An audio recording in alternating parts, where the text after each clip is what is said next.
Assalamualaikum warahmatullahi wabarakatuh. Hai, selamat siang sahabat literasi. Jumpa lagi dengan Siti di Komoline, kolaborasi mendongeng online bersama Dinas Perpustakaan dan Kearsipan Kota Mojokerto. Nah, sahabat literasi, hari ini Siti ditemani kakak Salsa dari sekolah SDN Purwo Tengah, Kota Mojokerto. Kira-kira Kak Salsa mau bercerita tentang apa ya? Daripada sahabat literasi penasaran, yuk kita simak ceritanya.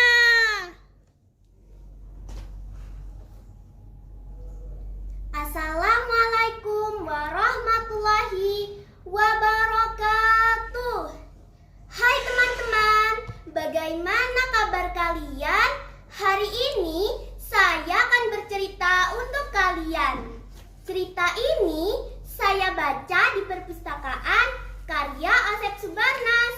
Judulnya Asal Mula Kalisadar.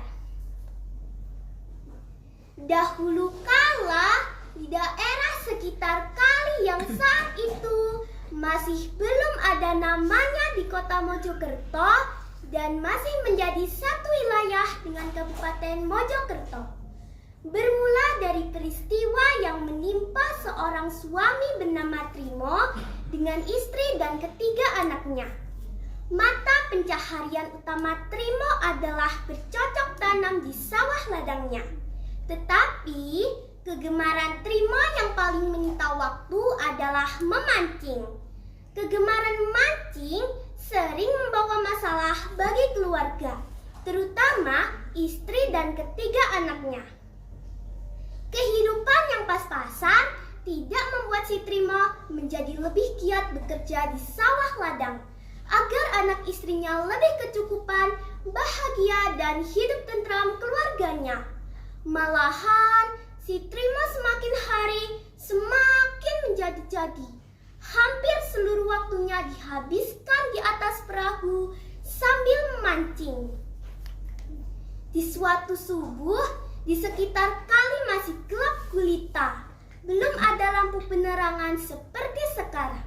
Si Trimo akan meninggalkan rumah ketika ketiga anaknya masih tertidur pulas. Dan tanpa diketahui oleh si Trimo, sang istri sudah menunggu di depan pintu. Si Trimo yang sudah siap dengan alat pancingnya itu agak terperanjat ketika melihat istrinya sudah berada di depan pintu. Sang istri mendekat seraya menegur lembut kepada Trimo yang gugup saat disapa istrinya. Mau berangkat, Mas? Trimo menjawab lirih.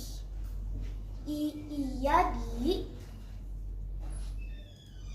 Ke sawah, tanya istrinya. Dengan gugup, Trimo menjawab. Mancing, Di. Istri Trimo memang tergolong istri yang sabar dan setia. Walaupun Trimo sering mengecewakan, tetapi sang istri tidak pernah marah. Tapi kali ini istri Trimo rasanya ingin marah melihat suaminya yang tidak pernah capek mengecewakan keluarga. Sang istri kembali berkata, Mas Trimo, boleh-boleh saja hari ini Mas Trimo pergi memancing. Tetapi aku dan anak-anak tidak mau Mas Trimo pulang dengan tangan kosong. Trimo mengangguk tanda setuju. Kemudian dengan perlahan, Trimo melangkahkan kaki yang akhirnya lenyap di telan kegelapan subuh. Sesampainya di tepi sungai, seperti biasa, Trimo menaiki perahu kecilnya menuju ke titik-titik yang menurut Trimo tempat bersarangnya banyak ikan. Waktu semakin bergeser, diikuti terangnya sinar matahari. Dari waktu ke waktu, ikan masih belum bisa didapatkan oleh Trimo. Sekalipun tempat sudah berpindah beberapa kali. Kecemasan Trima semakin terlihat ketika waktu sudah sampai separuh hari, tetapi ikan belum satu pun didapat. Bahkan pikiran Trima kembali ke suara istrinya yang tadi pagi sebelum berangkat sudah wanti-wanti bahwa hari ini tidak boleh pulang dengan tangan kosong.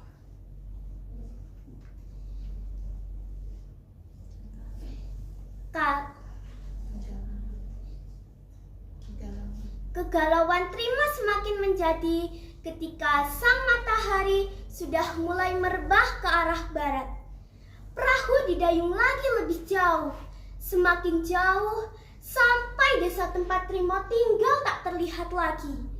Tetapi Trima semakin penasaran dan masih tetap bertekad bahwa hari ini harus menghasilkan ikan yang cukup untuk istri dan anak-anaknya.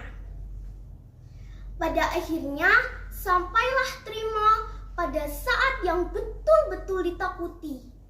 Kegelapan mulai merambah di semua arah, yang terlihat hanyalah warna hitam dan udara dingin mulai terasa dari dalam kegelapan. Ketika rasa putus asa mulai menjangkiti benak Trima, tiba-tiba Trima merasakan adanya tarikan pada kail yang dari tadi pagi belum tersentuh satu ikan pun. Betul juga, kail Trima mengait ikan kecil. Diceburkan lagi ke sungai, digait lagi, ditarik lagi oleh Trima. Berkali-kali hasilnya ikan-ikan kecil. Masa dari tadi yang ku dapat kok cuma ikan-ikan kecil terus? Pada kemana ikan-ikan yang besar? Apa sungai ini sekarang sudah menjadi miskin? Gumam si Trima. Selesai Trima menggumam, tak lama kemudian Trima merasakan adanya tarikan kuat dari dalam sungai. Tarikan balasan Trima sama sekali tidak berarti. Bahkan perahu Trima yang kecil itu ikut tertarik jauh meninggalkan Mojokerto. Hari semakin larut. Tarik-menarik antara ikan dan Trima semakin menjadi-jadi. Trima sendiri tidak tahu sekarang dirinya berada di mana. Yang pasti, Trima merasakan perahunya berjalan kencang ke arah hilir. Kesal juga akhirnya Trima. Masa dari tadi yang ku dapat kok cuma ikan-ikan kecil terus ya? Lalu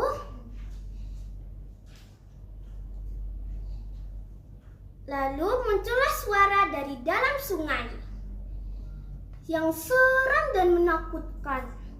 Dia berkata, "Hai Trima, yang pengecut sebenarnya adalah kamu. Kamu telah mengabaikan kewajibanmu sebagai seorang suami dan sebagai ayah. Mestinya kau penuhi tanggung jawabmu. Kau berladang kembali dan jangan tinggalkan lahanmu kosong seperti itu." Lalu Trima pun semakin ketakutan dan suara dari dalam air terdengar lagi. "Tahukah kamu sekarang kamu telah berada di mana? Sekarang kamu telah berada di tengah laut." Trima pun semakin ketakutan dan membalas, "Waduh, ampuni aku.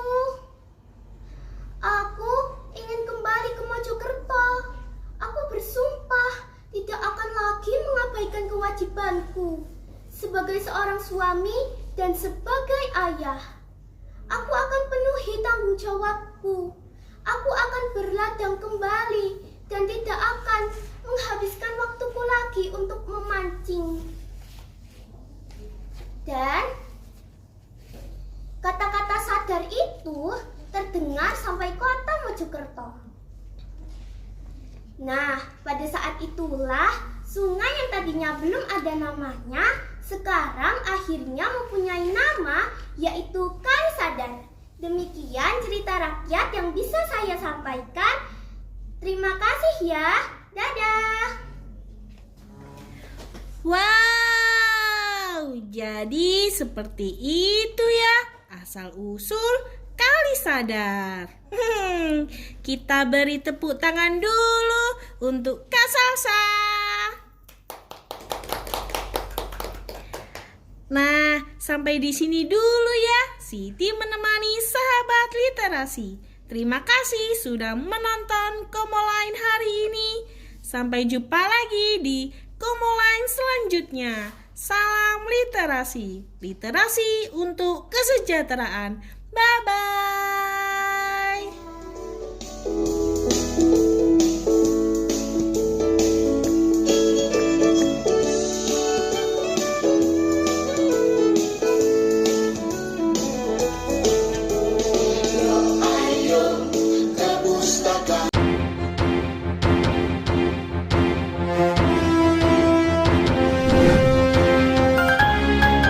Salam literasi.